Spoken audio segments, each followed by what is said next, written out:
Oh, that story looks good. Let me click that link. What? Locked? Pay site? Why do they link stories that I can't see? I'm not paying for that. All of your online news at your fingertips is free on quincyjournal.com. Quincy Journal also has a mobile site that fits your smartphone perfectly. And have you taken a peek at QJTV, QND Lady Raiders, Quincy High Blue Devils, QND Raiders games and more, live on QJTV. For the latest in politics, community news, and more, free every day, it's quincyjournal.com. Yes, sir. Could we have Director of Central Services, Marty Stegeman? Marty, could you kind of recap what's been going on the last couple of days with the ice, road conditions, why they are the way they are, and then what's the plan for tomorrow? Kind of let us know where you guys are at. Well, as everyone's aware, we had a pretty good ice event through the early morning hours between 3 and 5 a.m. We got a quarter of an inch of ice on top of the snow. Ice is not something you can plow. It just is not going to plow up. Road travel on it compresses it even tighter and makes it virtually impossible to move. During a snow event, as in the past, as we always do, we do not treat during a snow event. We don't put salt down and then go back and plow it off. We did resume salting.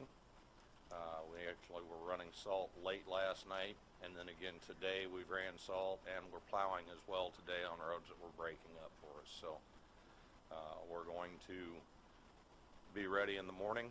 I held crews over tonight until 7 p.m. I'll have crews out as early as 7 a.m. in the morning, ready to get back at plowing back what we haven't got plowed back already, and then for the preparation wise for the oncoming storm tomorrow. I know you've answered this question many times. We have the event coming tomorrow, and you're going to be using a lot of salt obviously, Tuesday, Wednesday, Thursday, and then we're having another event on Saturday and Sunday. Where are we at in salt? What are we going to do? We are, at this time, we're in what I would call a moderately critical stage with salt. With as much salt as we've gone through, I can tell you through January 24th, we went through over 2,000 tons of salt already. Compared to last year, just over 800 tons of salt. So we've more than doubled our normal salt use. We are looking at adding cinders into that. Cinders do not improve the activity of salt. All they do is expand how far we can go with our salt. I guess it would be like watering down your Diet Pepsi so that you could drink a second glass instead of having only a 12-ounce glass. So at some point in the future, we'll be looking at adding a cinder, 50-50 mix of cinders and salt and spreading that. We are going to do primary roads only, meaning snow emergency routes. We're not going to be hitting neighborhoods with salt, and we need to conserve as much as we can. We certainly have a lot of winter left. We're at the first week of February, and with everything that's coming, you just never know where we're going to be. The salt is just not available at this point. Well, that's one thing that I want pointed out is that almost every community is dealing with this, with salt shortages, and obviously these winter storms have been pounding the United States for a few months, and everybody is dealing with the salt shortage. We have been contacting vendors for the past 2 weeks. I had contact with vendors again today. The nearest place I can get any quantity of a considerable quantity of salt at this point is New Mexico, the state of New Mexico, at a delivery cost of $210 per ton compared to the $53 per ton that we're paying today. The state has locked us down. We don't have any available. I've talked to several of the private market individuals, and they are not able to access it either. So we're where we're at, and hopefully we'll get through the year. Any additional questions? Alderman Wright. I just want a point of clarification for us. The mixing of cinders with the salt, cinders are darker in color. What can people expect will splash up on their cars? It's going to be much more messy than what you're used to with salt. Looking a lot dirtier. It's going to look a lot dirtier. Cinders will not disintegrate. I've had a conversation with former director Kenny Cantrell. and we haven't used cinders since prior to 1992. The decision to go away from cinders at that time was based upon the mess that it leaves behind. I would not use cinders at this point if I didn't feel we had a situation with the coming storms that we need to conserve salt. Alderman Brink? Yes, you answered one of my questions.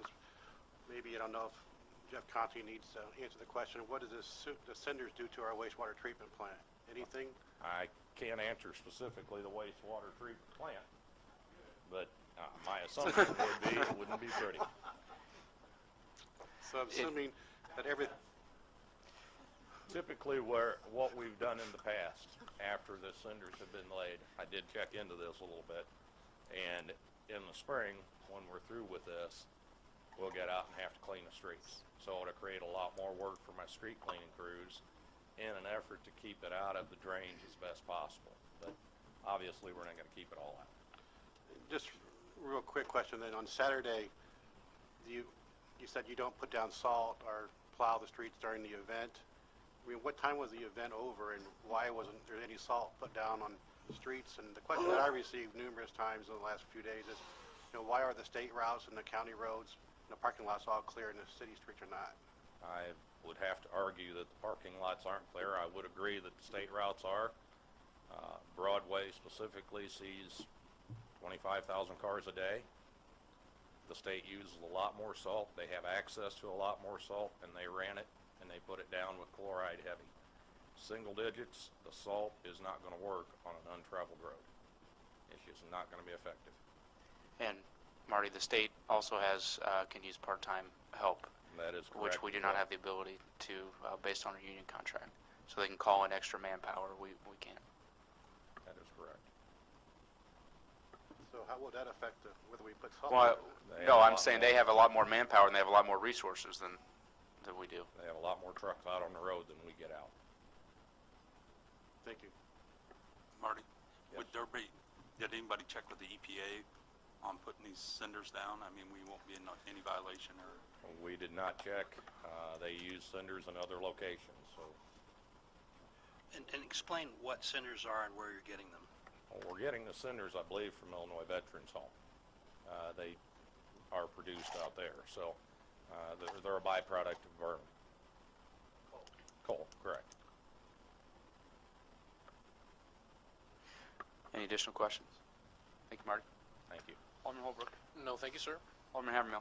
No, thank you.